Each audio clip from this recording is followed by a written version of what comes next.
Hey friends, it's Christy. Welcome back to my channel. Today I'm going to bring you my September Plan a Card With Me video. I've been doing these once a month for quite some time now. I thought it was just this whole year, but I think I actually started it last year. But anyway, it's been going well so far. You guys seem to enjoy it. I get a lot of comments on how helpful you find it, just to see my thought processes behind a normal video. So that's what today is going to be. I do already know which company I want to work with today. If you watched my recent haul video, you'll know that I placed an order with Mama Elephant and also MFT, but I did already film one video using one of the MFT sets, one of the two, and so that is coming soon if it hasn't been live already.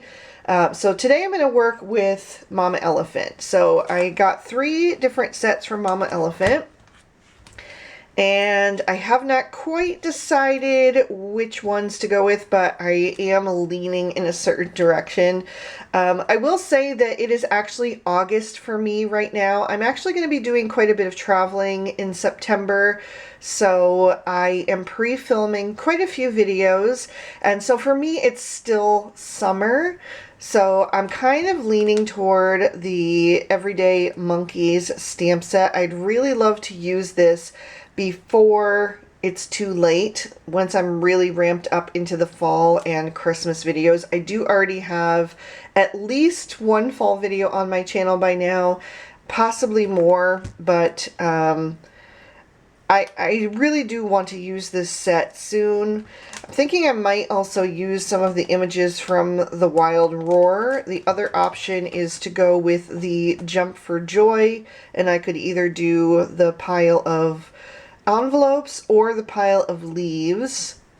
But I'm really feeling this set because, like I said, once we really get ramped up into the fall content, then I won't feel like it's time to use this until maybe next year, you know, once we're past winter. So I think this is what I'm going to use today. I think I'm going to use the Everyday Monkeys and then also combine it with some of the accessory images here, the little leaves and birds and butterflies and things. So yeah, so I'm going to go ahead and grab a sheet of cardstock to lay everything out on, and we will get started. So if you have been watching these videos for a while, you know I always start with a sheet of 4 1/4 by 5 1/2 cardstock if I'm planning on making a standard size card, which is my go-to. I do make other sizes, mini slimline, square cards, but I mainly go with the standard A2 size just because I sell my cards quite a bit, and that's the size that I have packaging for you know, bundling them up nicely for sale. So I am going to work on this sheet here, and I may turn it. I'm not sure which layout I want to go with, but we'll just start in this direction and see where we go. So I am going to zoom in just a bit. Hopefully you can see that a little bit better. And we will get right into things. So I know that I absolutely want to use this beautiful banana tree. This reminds me so much of when my husband and I were living in Africa with our firstborn baby. We had banana trees in the yard at the place that we were staying, and it was just so lovely to be able to just go and pick a banana for breakfast from the bunch, or whenever you needed a snack. There were ripe bananas, and ever since we've come back, and it's been like 20 some years now that we've been back, bananas just don't taste the same. I do like bananas, but they don't taste the same as they did then when they were so super ripe and just fresh off the tree. I think I want to use this little monkey with the baby on his back because this is my favorite image of all of them. I think that they are just so sweet. So maybe we'll place them right about down here. And I'm sorry if you hear a little bit of background noise. My dog Gemma is in here with me. She is my craft room buddy, and she is rearranging herself to get more comfortable. I think she's about to take a little nap. So maybe we'll take this little monkey with the banana up to his ear, so maybe we'll move this one over there and have this guy over here. Who else? Maybe this one. I think they are pretty cute. So we could have something like maybe that. And then there's a couple little extra banana images. I think this one could be fun to have, maybe down by their feet. Could also have the little trio banana bunch, maybe down over here.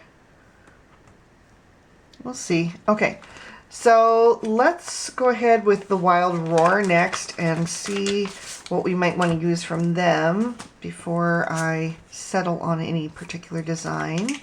I think these leaves would be really nice to just add a little bit of atmosphere to the scene. Maybe we could have one of these big leaves back behind these guys. Scooch them in a little bit so you can see that a bit better. Maybe something like that. And then we have another large leaf over here.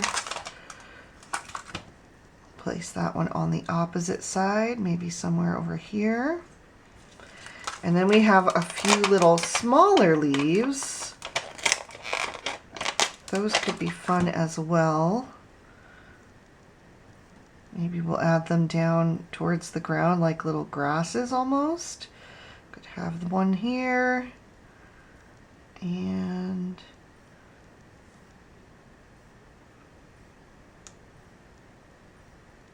maybe back behind the bananas.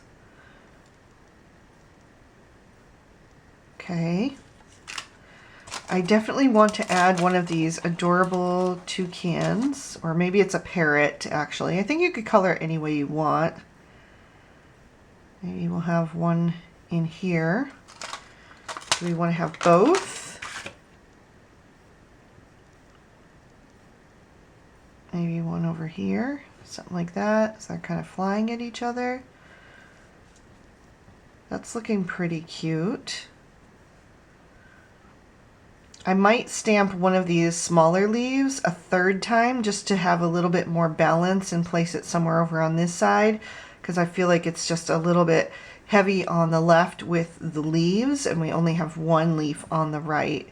So I may stamp one of those a second time. All right, so this is looking pretty good. I'm kind of happy with this, but we need a sentiment. So we have a few to choose from. I am chimply bananas for you. Go bananas, it's your day. They're all cute, but I think the go bananas, it's your day is a little bit more universal. Because that could be a birthday card, it could be, you know, congrats on your new job, or your graduation, or, you know, anything. So maybe we'll do these two. Go bananas, it's your day, just down at the bottom. Okay, that looks good. That looks pretty balanced. I think I would shift this whole scene up just a tiny bit so that we have the same amount of room at the top as we do at the bottom. Something a little bit more like that. I think that's better. So my next question is going to be, do I want to use a die and then use a little bit of pattern paper?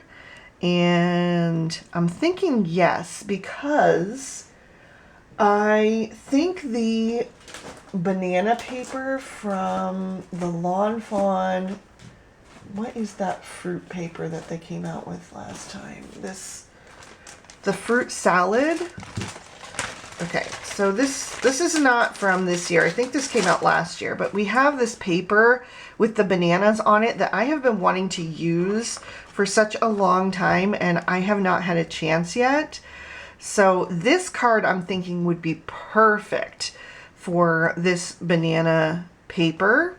So I need to make a smaller focal panel so that I have room to use this paper. So I am going to go take a look through my dies and see which one that I'm going to use. Most likely a nesting die, because I want to get in as tight as I can. So yeah, let me go ahead and do that and I'll be right back. Okay, so I was flipping through my Mama Elephant dies. Not that I have to use Mama Elephant dies, but just thought I'd look through them, and I did find the Pika frame. So I could possibly use this little, it's almost like a postage stamp edge to it. So that is a possibility. I think that might fit. But then I also saw these BRB arches, and I thought that might be fun. I do love a good arched focal panel, and I don't think I've done one in quite a while. So I'm thinking it might be fun to try that. So I'm going to go ahead and grab one of these and see.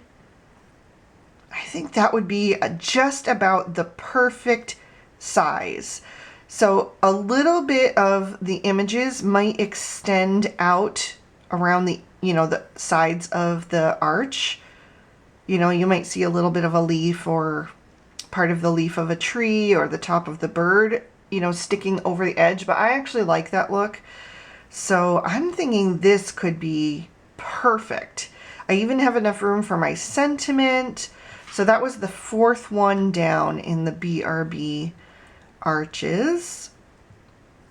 And not only does that give me just like a different shape to work with for my focal panel, which I always like, but it also gives me a little bit extra room for that pattern paper to show. If I used a rectangle, then the sides would have come up a little bit higher, so there would be less pattern paper showing.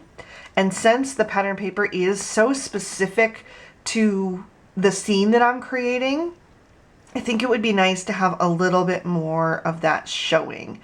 So I'm so happy with this. I'm so glad. I totally was not even thinking about these arches, but sometimes just flipping through your supplies can remind you of things that you haven't used in a while, and it can just be the perfect fit. So I'm going to grab my phone and I will snap a photo. So let me just get right over that. I have to stand up quick, get over that so I can grab a snapshot so I can remember how I had things placed. I always like to do that because, I forget, what I had intended to do, or, what sentiment I wanted to use or whatever. And it's just nice to be able to go and refer back to that.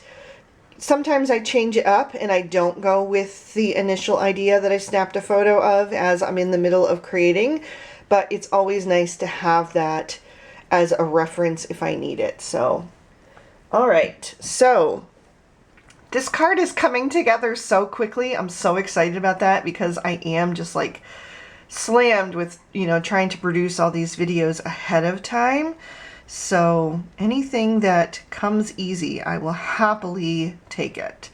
So what I'm thinking is that I want to use this banana pattern paper, but I would love to use a second pattern, maybe a strip down the center of the card where you may only see a little bit of it at the bottom and the top, but it just provides a little bit extra contrast and also kind of mutes a busier pattern like these bananas. So I think that there is, there is a perfectly matched gingham print that is in this like grayish tone that I think I will probably combine these two prints on this card, because I think that would just be really nice to have a little pop of something else in the mix. Also, because this is a little bit more fall toned, it just kind of helps me, again, bridge that gap between summer and fall. It's definitely not a fall card, but it is a more cozy print to have that gingham, you know, that little bit of plaid on there, which a lot of people associate with the fall, and especially in like a cozy, warm, brown gray tone. So I think that also helps the card just feel a little bit more appropriate for the season and not just like a bright tropical summer card. So I think I will use these, and I've got my dies and my stamps. So I am going to stamp these images out now, and then we will pick out a card base and maybe some background colors for the focal panel. So give me 1 sec to clean this off, and I'll grab my Misty and we'll start stamping these out. Alright, so I've got a fresh sheet of cardstock just so I can transfer these images over, and then I'll just put this one back away and save that for another project. I can go ahead and put my sentiment back on the sheet because I won't need to stamp that out now. So we'll just put that back where it belongs. And then we'll see if we can get the rest of these images all on one sheet. I love it if I can get them all on there. So we'll put the banana tree somewhere over here. Let's do the little mom and baby, or dad and baby, whatever you want it to be. We've got this little monkey.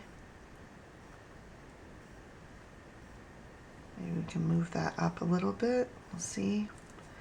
We've got one more little monkey. And then we have these leaves. Put those maybe somewhere like that. Birds. Or maybe we'll put the birds over here. Let's see. Oh, I didn't have that facing the right way. Okay, and then we have a bunch of little things that we can just tuck around in these smaller spaces, like an extra banana and some leaves. There's one more. Okay. So I'll just close the door of my Misty to pick all of those up. Make sure that my paper stays down. I've got my waffle flower grip mat in there to keep my paper stuck down, which works great. So I'm going to stamp these images out, and then I'll be right back for the next part. All right, well, I'm glad that I did that all off screen because that actually took quite a bit of time. Sometimes when you get clear stamps, you know, that are brand new and fresh from the manufacturer, they have a little bit of a residue on them, and so it makes the ink kind of resist the image, you know, it kind of like pills the ink on top, and so you don't get a crisp stamping. So I had to clean them twice with my stamp chamois, which is filthy. I mean, it's just ink, so it's clean. I wash it with soap and water every few days, but I need to replace it. But I had to do it twice with the stamp chamois, and it still wasn't stamping clear. So then I used my Picket Fence Studios little scrubby. I forget exactly what this name is, but I'll link it down in the description below. But this one just has a little bit of a rougher texture, and so it's able to really kind of get in there and get all that residue off. So I did twice with this, and then the Picket Fence scrubby, and now they've stamped beautifully. So very happy with how those ended up turning out, because initially I could see that it was just not going to be the consistent black line that I was hoping for. But anyway, so if you're really struggling with your images stamping out correctly, try giving them a good clean, because there may just be something, you know, left on them. I don't know if it's like an oil or what is from the manufacturing process, you know, when they're new. And I did stamp out those extra leaves. I actually did both of them because I had room, and so I thought, why not? I don't know which one I want to use. Maybe I'll even use both, who knows? But I'd rather have it and have it colored and ready to go than to decide that I need something else to fill in an empty space and I haven't stamped or colored anything, and I have to stop, you know, towards the end of the video and, you know, basically start from where I usually begin my videos with the coloring. So let's go ahead and get these guys back on their sheet and get these tucked away. So I would love to know if you guys are working on your fall cards yet. Probably. I would assume that most of you are already doing fall cards. And like I said, I've done a few as well. It's just because I'm pre-filming this in August that I'm not fully there in my heart yet. Just because I love summer so much. Summer is my favorite season. So it's hard to let go of that, but anyway. All right, so let me put my Misty away, and we're gonna look through some cardstock and pick a color. So I'd like to pick something that kind of matches with the pattern paper. So let me just grab a stack here, and we'll kind of see what color we could use. I could go with something like the Lawn Fawn sticky note. That could go well with the bananas. That's a good match. I wouldn't want to go anything as bright as that or as dull as the number 2 pencil. I feel like that just doesn't suit with the monkeys. It would be nice for a fall card though. The other option would be something like a Lawn Fawn frog cardstock, but it's not really a great match. It's more cool toned than the pattern paper, so I don't think I'm gonna go with that. And then this is just like the vanilla cardstock, which could work, but again, it's not a great match. So far the it would be the sticky note. We also could go with like the speckled eggshell, which is more of like an oatmeal with little flecks in it. I often do love that one for fall because it's just a really cozy texture, and I think that would work well.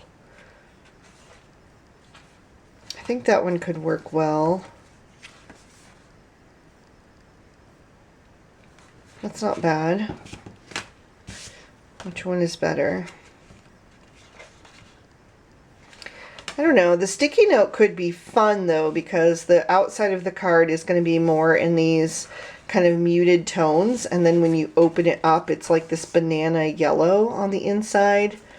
So maybe I'll go with that. Maybe we'll do the sticky note. I think that it's always nice to have a little pop of something fun on your card, a little something unexpected.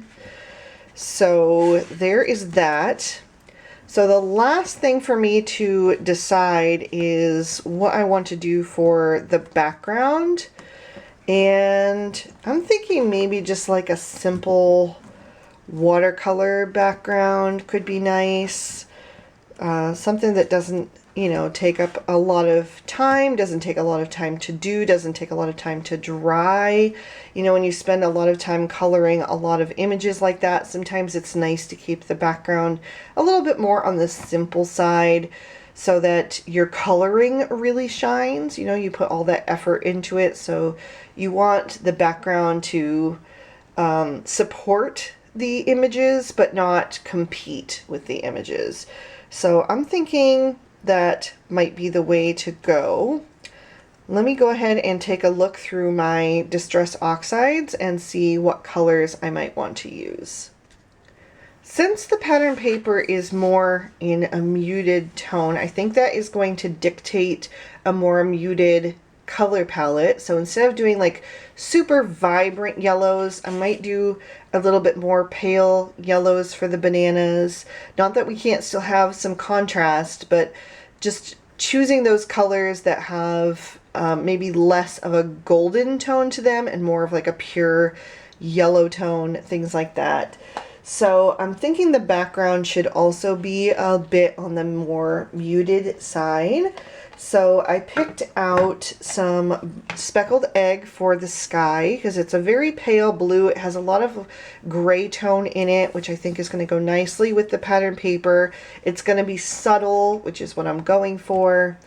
And then I also picked out bundled sage. I thought maybe it would be nice to have a little bit of greenery in the layers. Maybe we'll go from sky to green to a little bit of dirt down at the bottom. I was thinking maybe gathered twigs. It's a little bit more of a dull brown, or it could even be antique linen depending on how light or dark I want to go. But these are the three that I think I'm going to set aside for this background. And who knows, maybe we won't even use the brown. Maybe it'll just be grass and sky, or maybe we won't use the grass. It'll just be the earth and sky. That part I kind of have to be in the moment and see how the coloring turned out and what shades I ended up going with before I decide. But the brown could be nice to just tie back in with the monkeys. And then we also have the greenery with the plant life, and then probably a little blue sky would be nice as well. So I think that is everything, and I'm really pleased with how quickly this idea came together. So we've got our stamp sets, the Mama Elephant Everyday Monkeys and the Wild Roar. We've got our dies, the BRB Arches, which I'm excited to use again. We've got our pattern paper over here, which I'm super excited to finally get to use because I have been wanting to make a monkey card ever since this was released, like more than a year ago. And we also have our card base picked out, which will be a nice little pop on the inside of the card. We've got our background colors, and that is everything ready to go. So I hope you guys enjoyed this video, this little behind the scenes look at what normally goes into one of the card videos that I create. The actual card making video will be up on Friday, so if you'd like to see how this card comes together, definitely stay tuned for that. If you like this style of content, I do have an entire playlist on my channel with my Plan a Card With Me videos. The first video is always the planning process, and the second video is the completion of the card. And so we have that. We have quite a few of those now on that playlist. And then, of course, plenty of other playlists. If you need more help with your Copic coloring, I've got playlists for that. I've got Copic favorites if you're looking for specific color combos for different critters or what colors to start out with. All of that stuff is on my channel, so take a look around and see what else there is that you might enjoy. Thank you guys so much for watching. I hope you all found this helpful, and I will see you soon in another video. Bye-bye.